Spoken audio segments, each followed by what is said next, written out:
പീതാംബരം കരവിരാജിതശങ്കചക്രകൗമോദഗീതരഥിജം കരുണാസമുദ്രം രാധാസഹായമതിസുന്ദരമന്ദഹാസം പാതാലയേശമനിശം കൃതിഭാവയാമി. സനാതന ധർമ്മസംഹിതകളിലെ വിജ്ഞാനശകലങ്ങൾ പങ്കുവയ്ക്കാനായിക്കൊണ്ടുള്ള നാദശ്രീ ചാനലിലേക്ക് എല്ലാവർക്കും സ്വാഗതം. ഞാൻ മധുസൂദന വാര്യർ. ഈ ചാനൽ സബ്സ്ക്രൈബ് ചെയ്യാത്തവർ ദയവ് ചെയ്ത് സബ്സ്ക്രൈബ് ചെയ്ത് സഹകരിക്കണമെന്ന് വിനീതമായി അപേക്ഷിക്കുന്നു. പ്രിയരെ,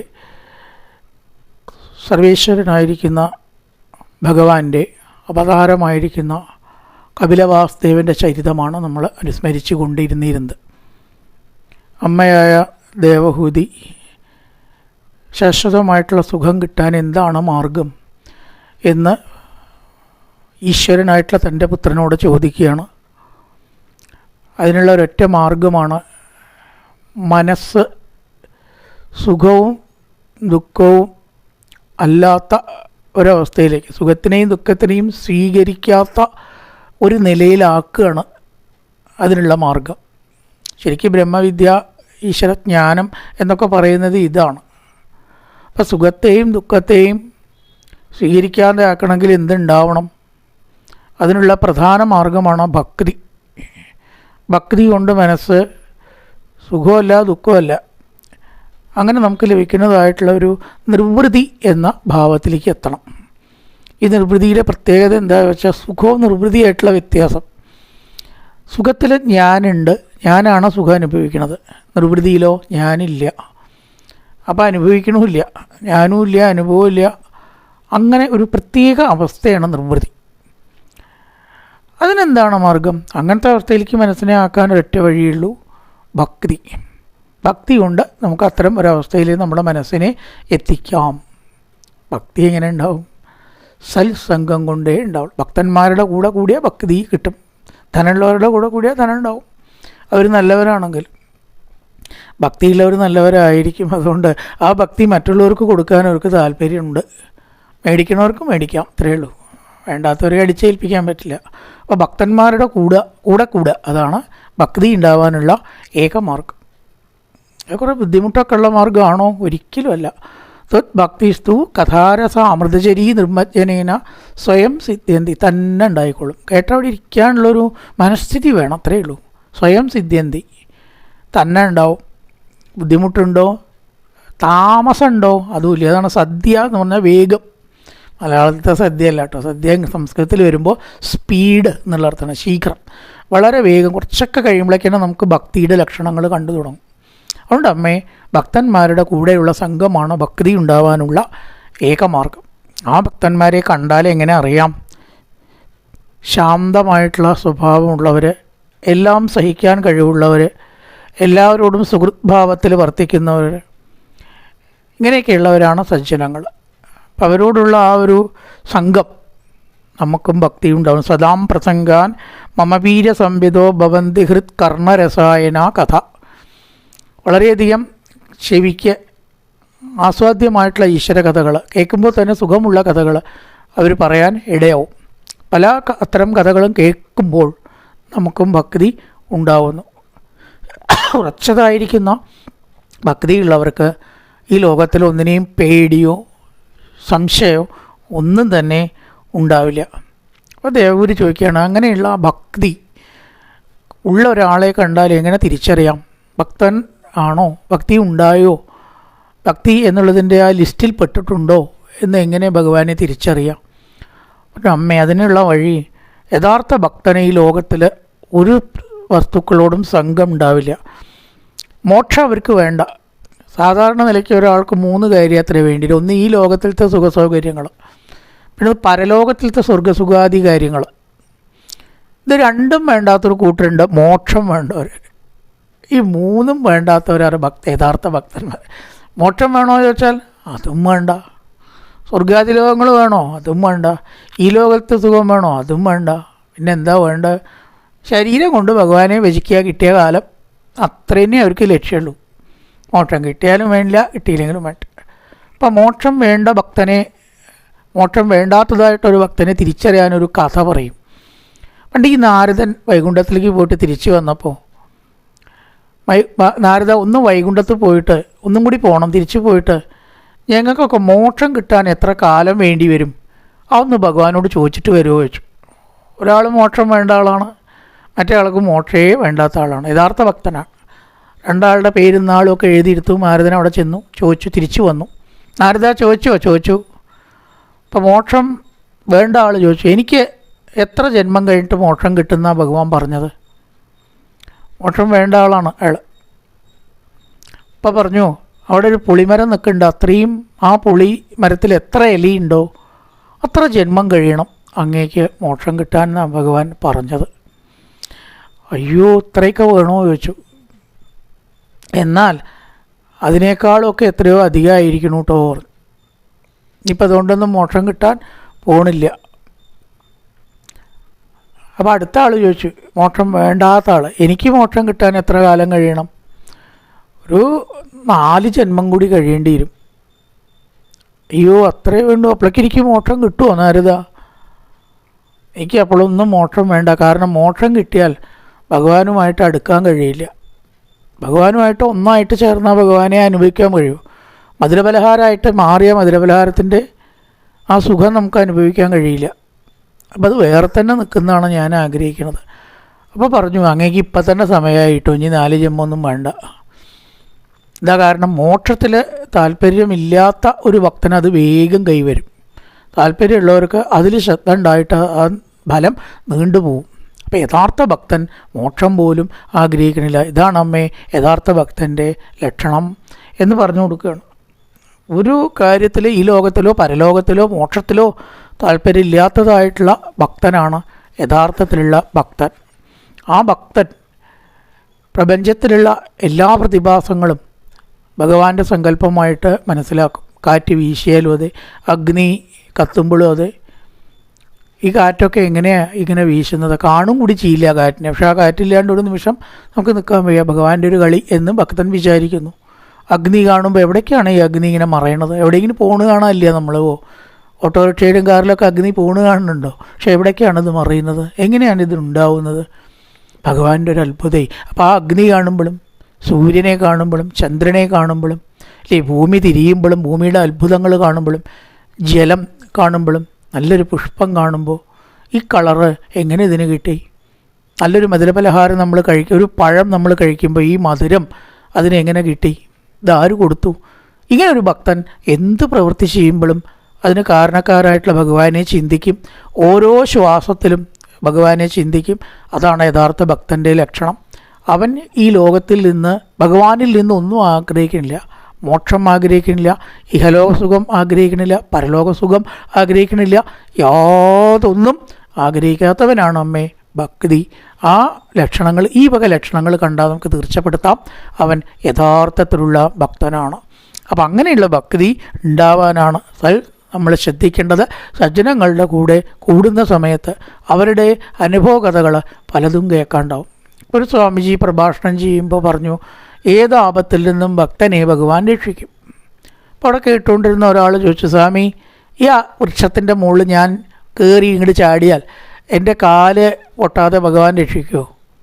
സ്വാമി എടുത്ത വഴിക്ക് പറഞ്ഞു, വിശ്വാസം പൂർണ്ണമാണെങ്കിൽ രക്ഷിക്കും. എനിക്ക് അത്രേ പറയാൻ പറ്റും. വിശ്വാസം പൂർണ്ണമാണെങ്കിൽ രക്ഷിക്കും. ഭാരത്തിൻ്റെ മുകളിൽ നിന്ന് താഴത്ത് വീണു, ഇയാളുടെ കാലൊക്കെ പൊട്ടി. സ്വാമിയല്ലേ പറഞ്ഞാൽ രക്ഷിക്കുന്നത്, എന്തേ എന്നെ രക്ഷിക്കാത്തത്? അപ്പോൾ സ്വാമി ഉടനെ പറഞ്ഞു, ഇവിടെ കേട്ടുകൊണ്ടിരുന്ന ഒരാൾക്കും മരത്തിൻ്റെ മുകളിൽ കയറി ചാടാൻ തോന്നിയില്ല. കാരണം അവർക്ക് സംശയമില്ല ഭഗവാൻ രക്ഷിക്കുമെന്ന് വിശ്വസിച്ചവർ. താനെന്താ ചാടാൻ കാരണം? തനിക്ക് സംശയമുണ്ട്. ഇത് ചാടിയിട്ട് പൊട്ടിയില്ലെങ്കിലേ താൻ വിശ്വസിക്കുള്ളൂ, പൊട്ടിയാൽ വിശ്വസിക്കില്ല. അപ്പോൾ തനിക്ക് സംശയമുണ്ട്. സംശയത്തിന് അടിസ്ഥാനം അങ്ങനെ ഉള്ളതായിട്ടുള്ള വിശ്വാസം യഥാർത്ഥ വിശ്വാസമല്ല.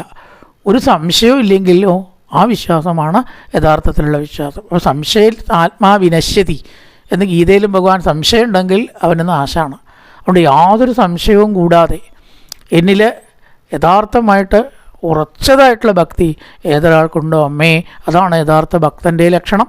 അത് സത്സംഗം കൊണ്ടും സജ്ജനങ്ങളുമായിട്ട് എൻ്റെ കഥകൾ കേൾക്കുന്നത് കൊണ്ടും മാത്രമേ ഒരാൾക്ക് ഉണ്ടാവുള്ളൂ എന്ന് ആ യഥാർത്ഥ ഭക്തിയുടെ ലക്ഷണത്തെക്കുറിച്ചാണ് ഭഗവാൻ അമ്മയ്ക്ക് പറഞ്ഞു കൊടുത്തത്.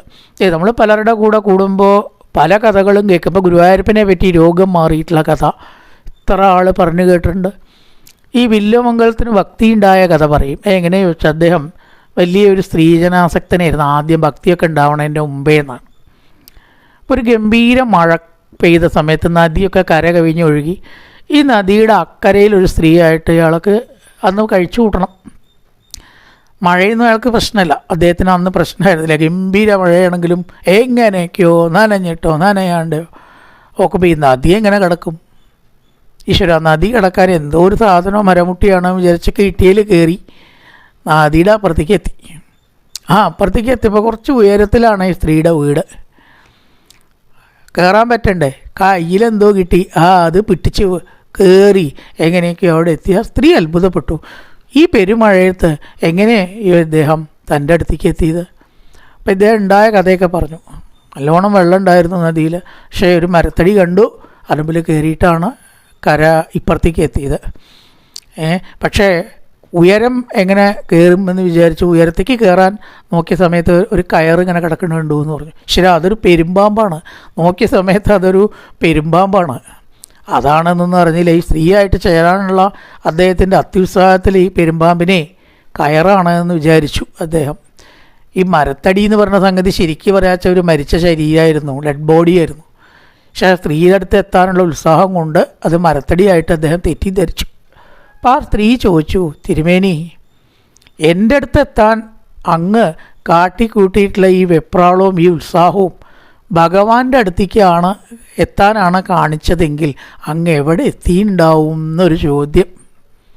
ഈ ഒരൊറ്റ ചോദ്യം അത്ര അദ്ദേഹത്തിൻ്റെ ജീവിതത്തിൽ വലിയ മാറ്റം ഉണ്ടാക്കിയ. കഷ്ടം, താൻ ഇത്രയും കാലം തൻ്റെ ജീവിതം വെറുതെ പാഴാക്കി അല്ലേ. ഏതായാലും ഇനി ഞാൻ അങ്ങനെ പാഴാക്കാൻ തയ്യാറില്ല. അപ്പോൾ ഈ മാതിരി കഥകൾ നമ്മൾ കേൾക്കുമ്പോൾ എത്ര വേഗമാണ് ഒരു ജീവിതത്തിൽ മാറ്റം വരുന്നത്. അങ്ങനെയുള്ള ചില ഭാവങ്ങൾ നമ്മുടെ മനസ്സിൽ വരും അല്ലേ. അങ്ങനെ പല കഥകളുണ്ട്. ഇപ്പോൾ പണ്ട് ചേരപ്പറമ്പൻ നമ്പൂതിരി ഇതേപോലെ 90 വയസ്സുമായിട്ടും സംസ്കൃതത്തിൽ നല്ല വശമുണ്ട് അദ്ദേഹത്തിന്. സ്ത്രീകളെ വർണ്ണിക്കാനും പ്രകൃതിയെ വർണ്ണിക്കാനും മറ്റു കാര്യങ്ങളെ വർണ്ണിക്കാനും ഒക്കെയാണ് അദ്ദേഹത്തിൻ്റെ അറിവ് ഉപയോഗിച്ചത്. അപ്പം മേപ്പത്തൂരിട്ട് ചോദിച്ചു, കഷ്ടം ചേരപ്പറമ്പൻ, ഈ വയസ്സുകാലത്തെങ്കിലും 2 കീർത്തനങ്ങൾ ഭഗവാനെക്കുറിച്ച് എഴുതാൻ അങ്ങേക്ക് തോന്നിയില്ലല്ലോ എന്നൊരൊറ്റ പറച്ചിലാണ്. അതോടുകൂടി അദ്ദേഹം ഒരൊറ്റ നമസ്കാരം അത്രയും ഭഗവാന്റെ മുമ്പിൽ വന്നിട്ട് അബ്ദാർത്തേന കരിം പ്രസന്നമകരോൻ ഔത്താനപാതി, ഇങ്ങനെ ഒരു ശ്ലോകം 6 മാസം കൊണ്ട് ഉത്താനപാദൻ്റെ പുത്രനായിരിക്കുന്ന ധ്രുവൻ ഭഗവാനെ തപസ് ചെയ്ത ഭഗവാനെ പ്രാപിച്ചു. പിന്നെയോ ഔത്താനപാതിയായിരിക്കുന്ന ധ്രുവൻ 6 മാസം കൊണ്ടും സപ്താഹേന പരീക്ഷിതോയം 7 ദിവസം കൊണ്ടാണ് പരീക്ഷിത്ത് മോക്ഷം പ്രാപിച്ചത്. അതിനു മുമ്പ് അദ്ദേഹം അത്ര വലിയ ഈശ്വരകാര്യം ചെയ്തിട്ടുണ്ടോ വെച്ചാൽ ഒന്നുമില്ല. സപ്താഹേന പരീക്ഷിതോയം അബല, പിങ്കളയാണെങ്കിൽ യാമാർത്ഥത പിങ്കള, ഒരു യാമം കൊണ്ട് അത്ര പിങ്കളയ്ക്ക് മോക്ഷം കിട്ടിയത്. പെട്ടെന്ന് മനസ്സ് മാറി. അതുവരെ ദുർവൃത്തിയായിട്ടാണ് അവൾ ജീവിച്ചിരുന്നത്. ഒരു ദിവസം ആരും ധനം കൊടുക്കാൻ പുരുഷന്മാർ അവളുടെ അടുത്തേക്ക് വന്നില്ല. അപ്പോൾ അവൾ ചിന്തിച്ചു, ഈ യൗവനം ഇത്ര നിസ്സാരമാണല്ലോ, ഇപ്പോൾ ആർക്കും തന്നെ വേണ്ടാണ്ടായി. യാമാർത്ഥത പിങ്കള. ഇപ്പോൾ ചേരപ്പറമ്പൻ പറയാണ്, എനിക്കിനി എത്ര കാലം ഉണ്ട് എന്നുള്ളത് അറിയില്ല സർവേശ്വര. ഇപ്പം എനിക്ക് നവതിപ്രായോ ഭവൻ, 90 വയസ്സായി. തന്നെ വ്യഥേ, ഞാൻ അതുകൊണ്ട് വിഷമിക്കുന്നില്ല. എത്ര ആയുസ് എനിക്കുണ്ടോ, ശേഷായുഷ തോഷയേ, എനിക്കിനി എത്ര ആയുസ്സുണ്ട് എന്നുള്ളത് എനിക്കറിയില്ല. ഞാനത് അങ്ങേക്ക് സമർപ്പിക്കുകയാണ്. എൻ്റെ എല്ലാവിധ പാപങ്ങളും ഇല്ലാണ്ടാക്കി ഞാൻ എത്ര കാലം അങ്ങേ ചിന്തിക്കാതെ വിചാരിച്ച പാപം ഒന്നും മനസ്സിൽ കരുതാതെ അങ്ങ് എന്നെ സ്വീകരിക്കണേന്ന് പറഞ്ഞിട്ട് ഒരൊറ്റ നമസ്കാരം, മോക്ഷം കിട്ടി. അത്ര വരേക്ക് ദൈവത്തെ വിചാരിക്കാത്ത അദ്ദേഹത്തിന് ഒരു നിമിഷത്തെ ചിന്ത കൊണ്ട് മനസ്സാണ് മാറി എന്നാണ്. കണ്ടു. അപ്പോൾ ഇത്തരം കഥകൾ കേട്ട് ഒരാൾ കേൾക്കുന്നു, വേറൊരാൾ പറയുന്നു, അങ്ങനെ കേട്ട് നമ്മുടെ ചെവിയിലും എത്തുമ്പോൾ അവരിൽ നിന്നും കേൾക്കുന്നതായ ഇത്തരം കഥകൾ, അതാണ് പട്ടേരിപ്പാട് പറഞ്ഞത്, ത്വത്ഭക്തിസ്തു കഥാരസാമൃതചരീ നിർമ്മജ്ജനേന സ്വയം സിദ്ധ്യന്തി ഗുരുവായൂരപ്പാം. അങ്ങയുടെ കഥകൾ ഇങ്ങനെ കേൾക്കുമ്പോൾ തന്നെ ഉണ്ടാവും, തന്നെ ഉണ്ടായിക്കോളും, പ്രയാസമൊന്നുമില്ല. സദ്യസിദ്ധികരി, താമസം നേരിടുമോയെന്ന് ചോദിച്ചാൽ അതുമില്ല.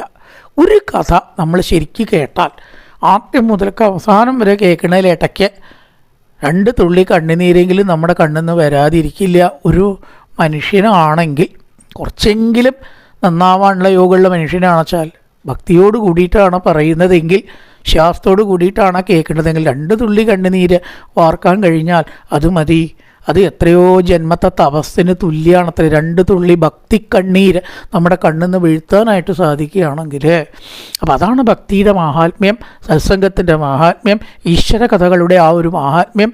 പ്രപഞ്ചത്തിൽ എത്രയോ മറ്റ് കഥകളുണ്ടല്ലേ, അതൊക്കെ കേട്ടിട്ട് എന്ത് കാര്യം? വെറുതെ ലോകകാര്യങ്ങളിലേക്ക് മനസ്സ് പോകുന്നല്ലാണ്ട് യാതൊരു കാര്യമില്ല. അതുകൊണ്ട് ഇത്തരം കഥകൾ ഭക്തിസ്തു കഥാരസ അമൃതചരി നമ്മുടെ ചെവികളിൽ കൂടെ കോരി കുടിക്കാൻ പിബന്തിയേ ഭഗവത് ആത്മനസതാം കഥാമൃതം ശ്രവണപുടേഷു സംവൃതം. ശ്രവണപുടങ്ങളിൽ കൂടിയിട്ട ഭഗവാന്റെ ആ കഥാമൃതം കോരിക്കുടിക്കുന്നവർക്ക് പുനന്തിതേ വിഷയവിദൂഷിതാശയം. ഈ ലോകത്തിൽ വിഷം കലർത്തിയ പോലെയുള്ള നിസ്സാര കഥകൾ കേൾക്കുന്നതിൽ ഒട്ടും തീരെ താല്പര്യമുണ്ടാവില്ല. ഭഗവത് പാദപത്മത്തോടു കൂടിയിട്ട് ചേരാൻ അവർക്ക് സാധിക്കുകയും ചെയ്യും. ഇതാണ് കഥാശ്രവണത്തിൻ്റെ ആ ഒരു പ്രാധാന്യം. ഭക്തന്മാരുടെ അടുത്ത് നിന്ന് മാത്രം കിട്ടുന്ന ഒന്നാണത്, വേറെ എവിടെ നിന്നും കിട്ടില്ല. അപ്പോൾ അതുകൊണ്ട് അത്തരം കഥാശ്രവണങ്ങൾ ചെയ്യുക, സത്സംഗം ഉണ്ടാവുക, ഈശ്വരൻ കഥകൾ പറയുന്ന സദസ്സിൽ പോയിട്ട് നമ്മൾ ഇരിക്കുക, നമ്മുടെ ഭക്തി വർദ്ധിപ്പിക്കുക, താനേ ഉണ്ടായിക്കോളും. ഇതാണ് പ്രഹ്ലാദനും പറഞ്ഞത്. ശ്രവണം കീർത്തനം സ്മരണം കീർത്തനം ഭഗവത്സ്മരണം പാദസേവനം അർച്ചനം വന്ദനം ദാസ്യം സഖ്യം ആത്മനിവേദനം ഇതി പുംസാർപ്പിത വിഷ്ണോ ഭക്തി ചേർന്നവലക്ഷണ ക്രിയതേ ഭഗവത് തന്മന്യേ അതീതമുത്തമം. ശ്രവണം കീർത്തനം നമസ്കാരം മുതലായിട്ടുള്ള വിവിധ മാർഗങ്ങളിൽ കൂടിയിട്ട് അവനവനെ തന്നെ ഭഗവാന് സമർപ്പിക്കുന്നതായിട്ടുള്ളൊരു ഭക്തി ഏതൊരാൾക്കുണ്ടോ അവരുടെ ജന്മമാണ് ശ്രേഷ്ഠം എന്ന് ഞാൻ വിചാരിക്കുന്നു. ഈ മനുഷ്യജന്മം കിട്ടിയിട്ട് അതിനെ ഇത്തരത്തിൽ ഈശ്വരപാദ സേവയോട് കൂടിയിട്ട് ചേർക്കാത്തവരുടെ ആ ഒരു ജന്മം വ്യർത്ഥമാണ് എന്ന് ചുരുക്കം. ഇങ്ങനെയാണ് യഥാർത്ഥ ഒരു ഭക്തനെ തിരിച്ചറിയുക. സത്സംഗം കൊണ്ട് ഈശ്വരകഥാശ്രവണങ്ങൾ വീണ്ടും വീണ്ടും വീണ്ടും കേൾക്കുമ്പോഴാണ് ഭക്തി ഉണ്ടാവുന്നത് എന്ന തത്വം അമ്മയായ ദേവഹൂതിക്ക് തൻ്റെ പുത്രൻ പറഞ്ഞു കൊടുക്കുകയാണ് കപിലവാസുദേവൻ. ബാക്കി തത്വാംശങ്ങളുടെ ചിന്തയാണ് ഇനി. എത്രയെല്ലാം ഘടകങ്ങൾ ഈ ലോകത്തിലുണ്ട് എന്നാൽ 24 തത്വങ്ങളെ സാംഖ്യയോഗമായിട്ടാണ് പറഞ്ഞു കൊടുക്കുകയാണ് സർവേശ്വരനായിരിക്കുന്ന ഭഗവാൻ. അത് നമുക്ക് മറ്റൊരു ഭാഗത്തിൽ നോക്കാം.